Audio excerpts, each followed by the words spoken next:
আসসালামু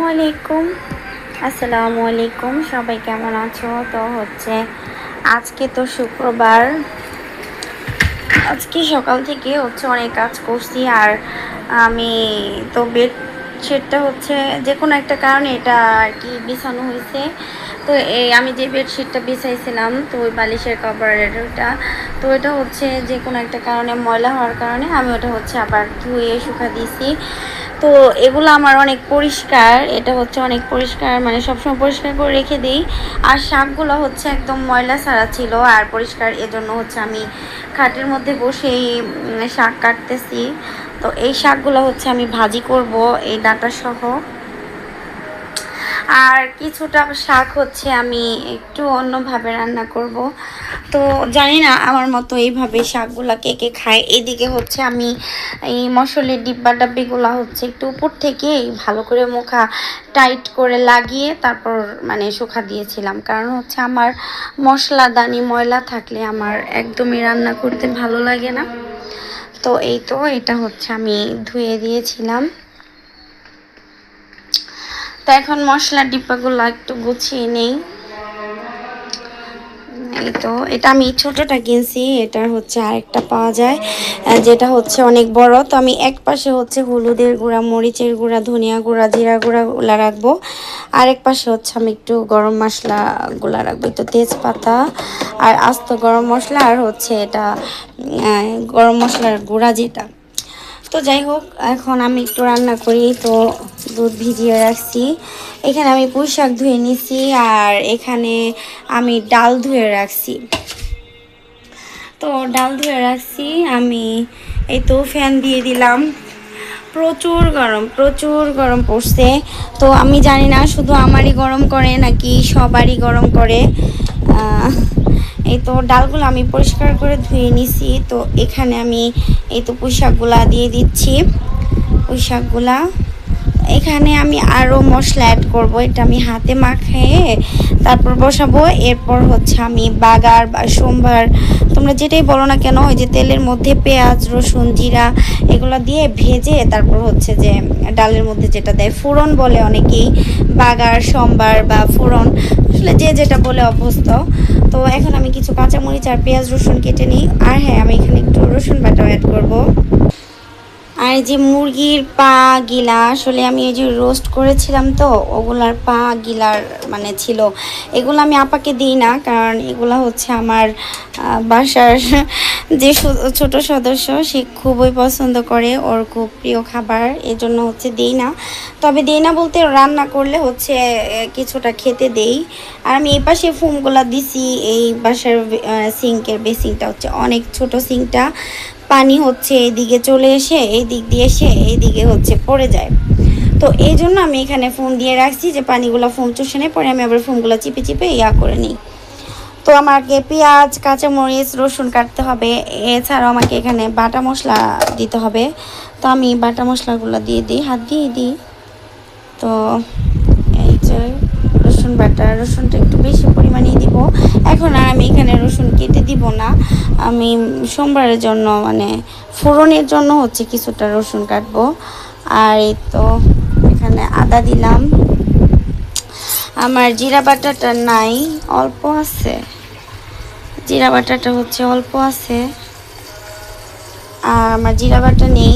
এই জিরা বাটা থাকলে আমি আরও একটু জিরা বাটা দিতাম, জিরা বাটা না থাকার কারণে আমি এখানে অল্পই দিলাম। তবে সামান্য একটু জিরার গুঁড়া আছে, আমি ওখান থেকে একটু দিলেও দিতে পারি, আগে মাখানোর পরে গ্রান মানে ফ্লেভারটা কেমন আসে আগে দেখি। তো এই যে দিলাম। এরপর হচ্ছে আমার আজকে আর মশলা লাগবে না, আমি এটা উঠায় রাখবো, পরে উঠাই। এখন হচ্ছে লবণ দিব। আমি অনেক সময়ই মানে বেশিরভাগ সময়তেই দেখা যায় আমি লবণ দিতে ভুলে যাই। এই তো লবণ দিলাম।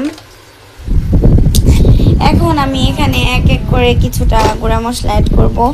আমার ট্রাইপড নাই, আমি সব সময়ই বলি আমার একটা ট্রাইপড নেওয়া লাগবে, ছিল অনেক আগে। তো আমি মুখাগুলো খুলে নিই আগে। এই যে এখানে আমি হচ্ছে একটা তেজপাতা মাঝখানে এভাবে ছিঁড়ে দিছি, আর একটা হচ্ছে এলাচ। তো আমি এক সময় এলাচ চিনতাম না, যখন আমি ছোট ছিলাম বা আমি প্রথম রাঁধুনি ছিলাম সংসার জীবনের প্রথমে, আমি এলাচ চিনতাম না। তো এটা হচ্ছে এলাচ, অনেক ব্যাচেলার ভাইয়ারা হয়তো থেকেও ভালো জানেন, তারপর আমি একটু দেখালাম। তো এখন হচ্ছে আমি একটু হলুদ দিব, এটা একটু কালার হলে ভালো হয়, এই জন্য আমি একটু হলুদটা একটু বেশি পরিমাণেই দিব হলুদটা। এই তো হলুদ দিলাম। আর আমি এখানে ধনিয়া গুঁড়াও দিব, চামচটা হচ্ছে ভিতরে চলে গেছে। মশলাদানি পরিষ্কার না থাকলে রান্না করতে একদম ভালো লাগে না। এই তো ধনিয়া দিলাম, খুব বেশি দিব না ধনিয়া। আর গুঁড়ামরিচও অল্পই দিব, কারণ আমি এখানে দিব, কাঁচামরিচটা দিব। হাতের মধ্যে লেগে গেছে। তো এই যে একটু গুঁড়ামরিচ দিলাম, আর বেশি পরিমাণে হচ্ছে আমি কাঁচামরিচ দিব। তো এগুলো মাখাবো, মাখিয়ে তারপর আবার তেল দিয়ে মাখাবো। এদিকে কিন্তু হচ্ছে অলরেডি আমার ভাত হয়ে গেছে। আর ওই তো পায়ের ইয়াটা আমি গরম দিয়েছি, হয়ে গেছে। তো এই যে আমি এখানে কাঁচা মরিচগুলা হচ্ছে এভাবে ফেলে দিলাম, কারণ যেহেতু আমি একটু গুঁড়া মরিচ দিছি, আমার বাসায় ছোট বাবু আছে, ওর অনেক ঝাল লাগতে পারে। আর কিছু পেঁয়াজ আমি একটু বড় বড় করে কেটে দিছি, পেঁয়াজ হচ্ছে পরে আরও লাগবে ওই যে ফোড়ন দেওয়ার জন্য। এখন এগুলোকে আমি সুন্দর করে মাখাবো, মাখিয়ে দেখবো যে হলুদ ঠিক আছে কিনা। হলুদ যদি ঠিক না থাকে তারপর হচ্ছে আমি আবার হলুদ দিব। এটা একটু কালারিং হলে। আর আমার এই যে কেউ ভাইবেন না যে আমি এই জায়গা থেকে উঠাইতেছি, এটা হচ্ছে প্রতিদিন আমার এই প্রতিদিন চোলা টোলা থেকে শুরু করে নিচে হাউস, উপরে সিঙ্ক, এগুলো সব কিছু মোছা হয়। এগুলা পরিষ্কার আলাদা কাপড় দিয়ে মোছা হয়। তো এগুলোকে আমি খুব সুন্দর করে চটকে মাখাই নিব। আমি কিন্তু এটা রাইস কুকারে রান্না করছি, এটা কিন্তু আমার ছোট মিনি রাইস কুকার। এই যে আমি হচ্ছে অনেক সুন্দর করে মাখাই নিছি, একদম মজায় মাখাই নিছি। কারণ হচ্ছে তেল দেওয়ার আগে ভালো করে মাখালে এটা হচ্ছে মানে মশলাগুলা গায়ের মধ্যে খুব সুন্দর করে লাগে, এবং হচ্ছে মানে খুব ভালো লাগে। খাবারটা খেতেও মনে হয় মশলা হয়, আর ভালো হয়। আর তেল দিলে মনে হয় যে মশলাগুলা মনে হয় লাগে নাই।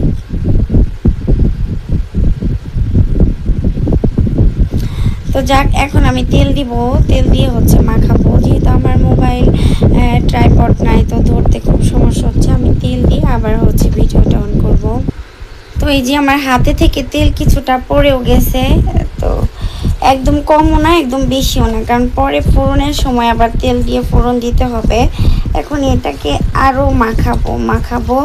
এখানে কিন্তু অনেকগুলা ছিল, মাখাতে মানে চটকাতে হচ্ছে অনেকটাই কমে গেছে। আপনারা দেখে বুঝতেছেন কি না? এই তো মাখাতে অনেকটা কমে গেছে। এখন আমি পানি দিয়ে হাতটা ধুবো। এই যে আমি পানি দিয়ে নিছি, খুব বেশিও না কমও না, কারণ আমার এখানে শাক আর ডালের পরিমাণটাও খুব বেশি ছিল না। এগুলাকে হচ্ছে খুব সুন্দর করে আমি সবগুলাকে পানির সাথে মিশিয়ে। আর রাইস কুকারে কিন্তু সব সময় তোমরা কাঠের মানে যেটাকে হচ্ছে ভাজি কাটা বলো বা লাকড়ানি বলো, যেটাই বলো না কেন, এটা হচ্ছে কাঠের ইউজ করবা সব সময়। যদিও হয় না কোনো প্রবলেম স্টিল দিলে, তারপরে বলা তো যায় না, কারণ হচ্ছে ইলেকট্রিক জিনিসের কোনো বিশ্বাস নেই। এরা হচ্ছে মানে কখন কি হয়ে যায় এটা তো বলা যায় না। কিছুদিন আগে আমি দেখেছিলাম একটা ভিডিওতে যে একটি বাচ্চা হচ্ছে রাইস কুকারে স্টিলের এই ধরনের চামিচগুলো দিয়ে, তো ভাত নেওয়ার সময় লাইন ছিল ওপেন, এবং এটা হচ্ছে ওয়ার্মে আসছিল না, কুকেই ছিল। তখন হচ্ছে সে ইলেকট্রিক শক খেয়ে মারা গেছে। তো যাই হোক, আমাদের সব সময় নিরাপদ থাকা উচিত। হায় যখন শেষ হবে আমরা তো মারা যাবই, প্রতিটা মানুষকে মৃত্যুর স্বাদ গ্রহণ করতে হবে, এটাই স্বাভাবিক। আমরা বলতে পারবো না যে আমরা কেউ মরবো না, আমরা সবাই মারা যাব। তবে কে কখন মারা যাবো এটা বলা যাবে না। আর মৃত্যুর কোনো বয়স হয় না, কোনো সময় হয় না। এই জন্য তারপর আমাদের সাবধানে থাকা উচিত, যেন মৃত্যুটা এরকমভাবে না হয় যে কেউ পাশে থাকলো না বা কেউ দেখলো না, কেউ জানলো না। তো আমি যে ঢাকনা দিয়ে দিলাম, আমি এগুলাতে কাচের ঢাকনা ইউজ করি না, কারণ অলরেডি হচ্ছে আমার এই রাইস কুকারটার ঢাকনা ভেঙে গেছে, এই জন্য আমি এখানে এটা ইউজ করি। আর এটা আসলে ছোট, ইউজ না করি কী করবে, এগুলো তো আর অন্য কিছুতে ইউজ করা যায় না, আর এটা দিলে তাড়াতাড়ি সিদ্ধ হবে। তো আমি এই যে কুকে দিয়ে দিছি আর হচ্ছে সুইচটা অন করে দিছি। তো এটা হোক, আর আমি এখন ফ্যানটা অফ করে দিব, কারণ অপচয় করা ঠিক না। আমরা এতটা বড় লোক না, আমরা সবাই মধ্যবিত্ত। আর আমি সব সময় চেষ্টা করি যে আমি যা সেটাই তোমাদের সঙ্গে শেয়ার করতে। আমি বাড়তি করে বা একটু আলাদা করে সুন্দর পাতিলে রান্না করে এরকমভাবে কোনো কিছু করি না। তো এই যে বললাম আমার ট্রাইপড নাই, ট্রাইপড থাকলে শাক কাটাও তোমাদের সাথে শেয়ার করতে পারতাম। এখন আমি শাক কাটবো।